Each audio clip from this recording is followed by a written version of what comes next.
प्यारे बच्चों, आज एक बहुत शानदार जेईई लेवल का क्वेश्चन फिजिक्स में देखेंगे आप। ये 3 क्वेश्चंस न्यूमेरिकल बेस्ड हैं। इसमें से सेकंड क्वेश्चन बेहद इंपॉर्टेंट, बेहद मजेदार क्वेश्चन आप देखेंगे। पॉज करके आप पहला प्रयास स्वयं कर सकते हैं, उसके बाद बोर्ड पे देखिए कितने इंपॉर्टेंट, हद से ज्यादा इंपॉर्टेंट कॉन्सेप्ट इसमें लगेंगे। तो आइए बोर्ड पे आते हैं। मैं डायग्राम पहले बनाता हूं उसका।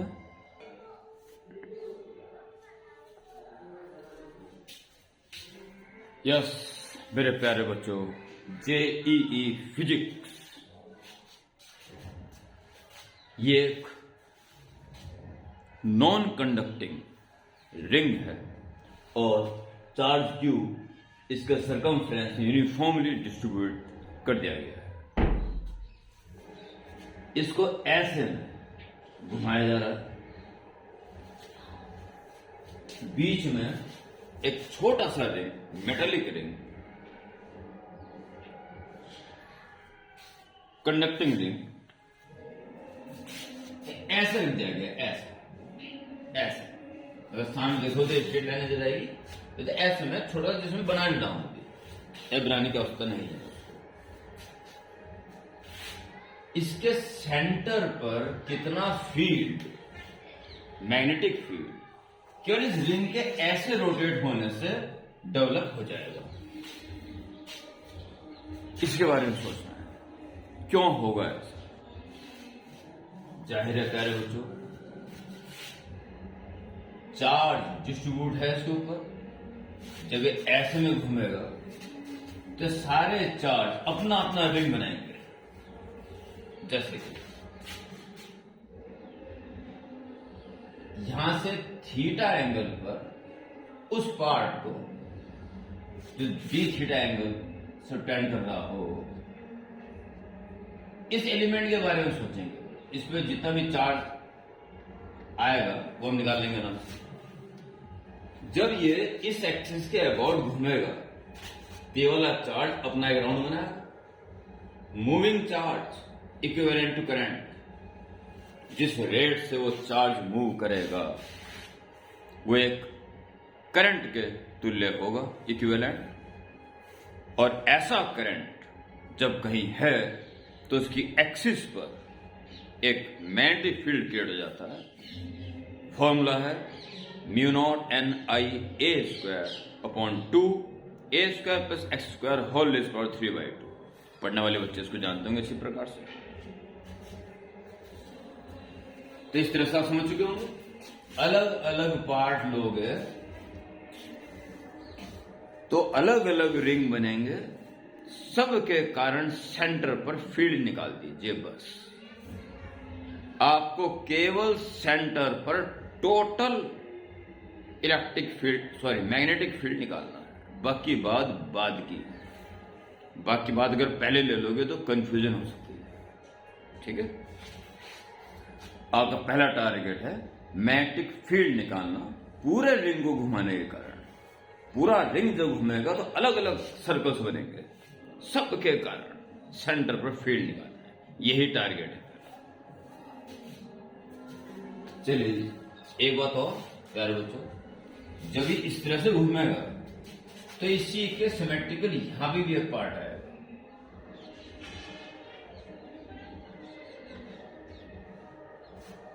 अगर यू घूमेगा तो इस चार्ज के साथ ये चार्ज भी है, ये भी साथ साथ ध्यान रखेंगे इस बात को। और एक बात और, ये रिंग एक्सीलरेटेड मोशन के साथ है, जो इसको और डिफिकल्ट क्वेश्चन कर देता है। हालांकि है कुछ नहीं। तो देखिए इसमें चार्ज कितना आएगा। पूरा चार्ज पूरे एंगल 2 पाई में डिवाइड है, तो यूनिट रेडियन में इतना आ जाएगा। तो आपको केवल डी थीटा रेडियन, बल्कि मैं तो कहता हूं 2 D theta radian. D theta ये, डी थीटा ये भी, तो कुल इन दोनों का चार्ज इतना इसी जगह प्यारे बच्चों आराम से समझ लेना, ये कोई कंफ्यूजन नहीं है। अगर आप ट्वाइस नहीं लेते हो, फिर इसका लेते हो, तो इंटीग्रेशन पूरा यहां से लेके यहां तक लेना पड़ेगा, थीटा इक्वल 0 से 2 पाई तक। और आप इसको लेके चल रहे हो तो 0 से लेके पाई तक लेना पड़ेगा, बस नीचे वाले अपना बजाएंगे साथ साथ, पहले ट्वाइस लेके चल रहे हो। तो मैं ऊपर नीचे को दोनों एक साथ लेके चल रहा हूं, बस 0 to पाई लिमिट दूंगा। और अगर केवल मैं एक तरफ का लेता तो फिर 0 to 2 पाई लेना पड़ता, दोनों सही है। ओके,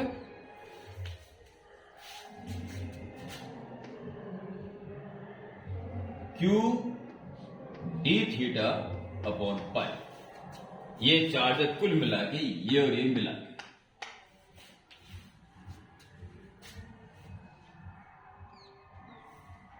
करंट कितना डेवलप होगा,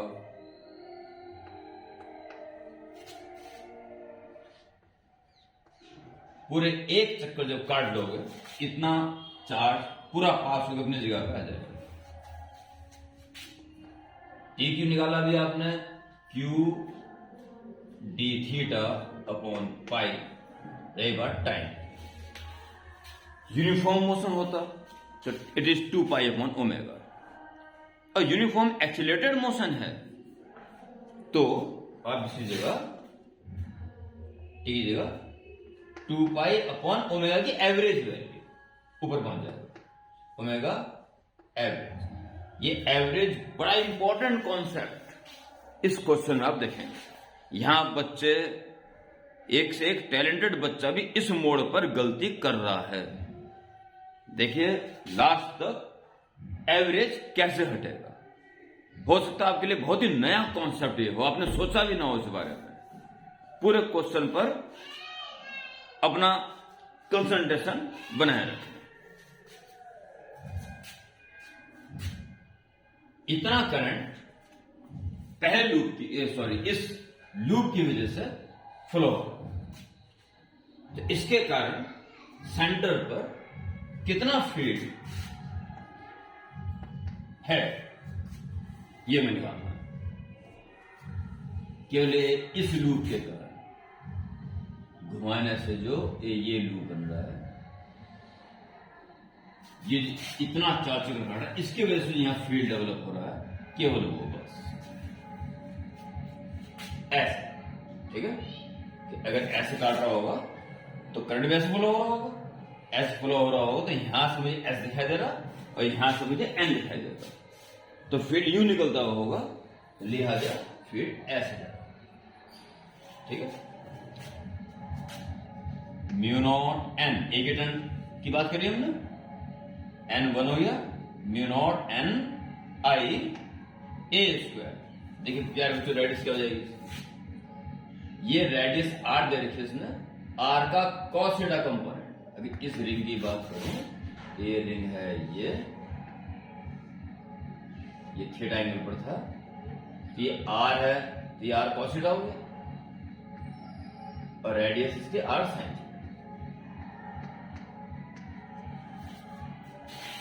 तो म्यू नॉट एन 1 हो गया, आई ए स्क्वायर, रेडियस का square, R square sine square theta, mu naught N I A square upon 2 A square plus X square power 3/2, A square R square sine square theta plus X square R square cos square. I की value भी रखेंगे बाद में, mu naught R square sine square theta, I की value रखी जाएगी बाद में, अपॉन 2, या आर स्क्वायर बाहर आएगा, अंदर बचा sign square theta cos square theta, वो 1 हो जाएगा, तो आर स्क्वायर बचेगा बस, पावर 3/2, 2 से 2 भी कैंसिल। रही बात आई की value Q D theta omega average upon 2 pi square, okay. ये आर क्यू बचेगा, आर स्क्वायर ऊपर, तो एक आर नीचे आ जाएगा। अभी आपका टीवी कंटिन्यू है, mu naught R square upon R cube, नीचे आर बच जाएगा, बोल लीजिए तो हमें 2 और एक आर बच गया। Sign square theta D theta ऐसा लिख दीजिए, sign square theta D theta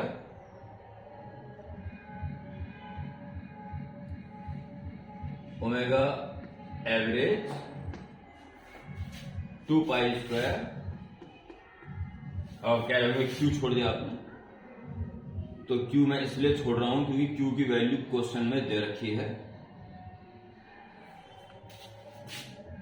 Q को कह रहा है वो, क्यू की वैल्यू आपको लेनी है 16 इंटू 10 स्क्वायर यानी कि 1600 अपॉन म्यू, 1600 अपॉन म्यू, ये लेने के लिए क्वेश्चन में कह रहा है। और कैपिटल आर की वैल्यू 1 मीटर कह रहा है।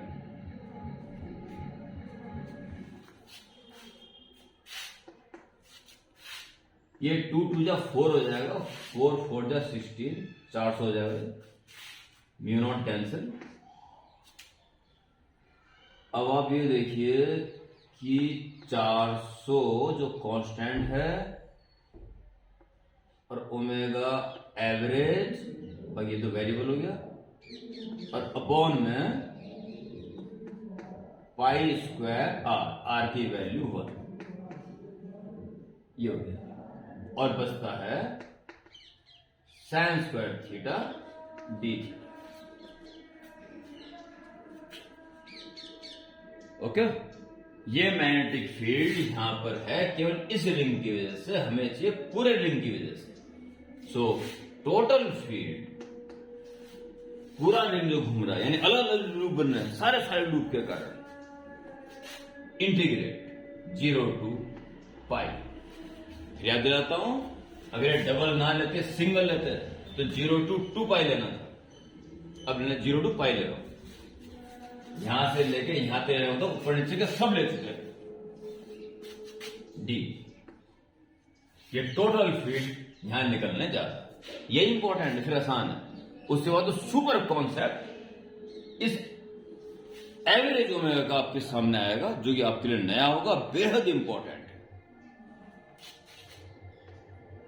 तो इसको छोड़ के देखिए 400 में 200 लिख देना बाहर और 2 सच हो जाएगा, 200 omega average upon pi square integration 2, 400 में 200 लिखते हैं, 2 यहां लिखते हैं,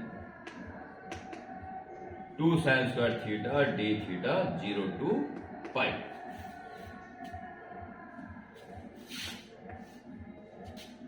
continue, 200 omega average upon pi square integration 2 sine square theta is 1 minus cos 2 theta D theta 0 to pi. एक से साथ साथ अंतिम दौर पर क्वेश्चन आता जा रहा है। टोटल फील्ड सेंटर पर जो निकलने जा रहा है 200 omega average upon pi square 1 का थीटा माइनस कॉस का sine 2 theta upon 2 0 to pi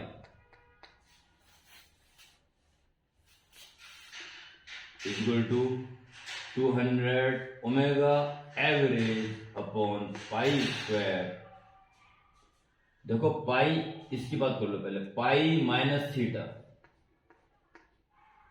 pi minus 0, pi बचा, यहां साइन 2 पाई भी 0 हो जाएगा, साइन 0 भी 0 हो जाएगा, तो वहीं का वहीं गायब होगा, बस ये बचेगा, जिससे एक पार्ट कैंसिल हो जाएगा। प्यारे बच्चों, ये नेट फील्ड सेंटर पर ऐसे में, और ऐसे में एक छोटा सा रिंग रखा हुआ स्मॉल ए रेडियस वाला, वो इतना स्मॉल है आर को देखते हुए कि सारा फील्ड उसमें से यूनिफॉर्म माना जा सकता है। तो उससे लिंक प्लस कितना हो जाएगा, छोटा सा लूप यहां रखा हुआ है जिसकी एक्सिस ये है, इतना छोटा है कि इस फील्ड को इससे गुजरते हुए यूनिफॉर्म मान सकते हो। तो B इंटू ए, बी आ गया आपके पास 200 omega average upon A pi बचा upon pi into pi A square. A small loop की रेडियस है, पाई भी कैंसिल। इसे इंड्यूस ईएमएफ का magnitude D phi by D T is equal to 200 पर ए की वैल्यू देखिए 1.10, 0.1 देखिए 1/10 उसका स्क्वायर 1/100। ठीक है, बचा ये इसका derivative D by D T of omega average short 2 यानी कि 2। यहां पे अब वो कॉन्सेप्ट आपके सामने आ रहा है प्यारे बच्चों, जो कदाचित इस वीडियो का सबसे इंपॉर्टेंट कॉन्सेप्ट है। यहां देखिए, मैं यहां समझाने का पूरा प्रयास आपको कर रहा हूं। लीनियर कॉन्सेप्ट समझ आइए, वो इसी अगलों के लिए भी होती है। इनिशियल स्पीड u से यूनिफॉर्म एक्सीलरेशन के तहत उसकी स्पीड v हो रही हो तो एवरेज स्पीड होती है u plus v upon 2। u plus v equal to u plus 8, u plus 8 तो 2u हो जाएंगे, 2u plus 8 upon 2 individual dividing u plus half A T. अगर आप उसका डेरिवेटिव करते हो, डेरिवेटिव टी के रिस्पेक्ट में एवरेज स्पीड का DV by D T acceleration होता है, परंतु अगर एवरेज ले रहे हो इसका जीरो होगा कांस्टेंट, हाफ ए और टी का डेरिवेटिव 1। यही इस वीडियो का बेहद इंपॉर्टेंट पार्ट है। DV by D T acceleration, परंतु डी एवरेज ना कर रहे हो तो वो एक्सीलरेशन का हाफ है। ये D omega by D T है, एक्सीलरेशन अल्फा कह रहा है, उसकी वैल्यू दे रखी है, तो इसकी वैल्यू अल्फा ना के हाफ अल्फा है, हाफ अल्फा। बस शायद इस क्वेश्चन को सॉल्व करने का मेरा असली मकसद यही था कि मैं किस तरह से ये आपको बता सकूं। बस गॉड गिफ्ट है और ये मेरी इच्छा भी थी, और कहीं से मुझे इसका एक आदेश भी आया था गुप्त रूप से कि अपने प्रिय स्टूडेंट्स, अपने प्रिय विद्यार्थियों को यह कॉन्सेप्ट बताया जाए।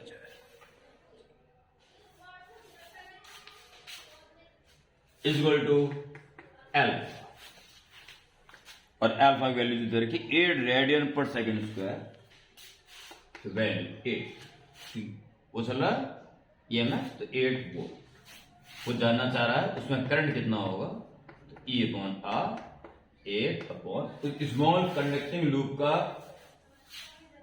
रेजिस्टेंस 1 ओम दे रखा, सो 8 एम्पियर। देखो बोर्ड में दिखाई दे रहा है, बोर्ड में दिखाई दे रहा है, बिल्कुल सही है। इस दैट उस स्मॉल लूप में 8 एम्पियर का करंट फ्लो हो रहा है। It is very important concept, question and concept. Okay.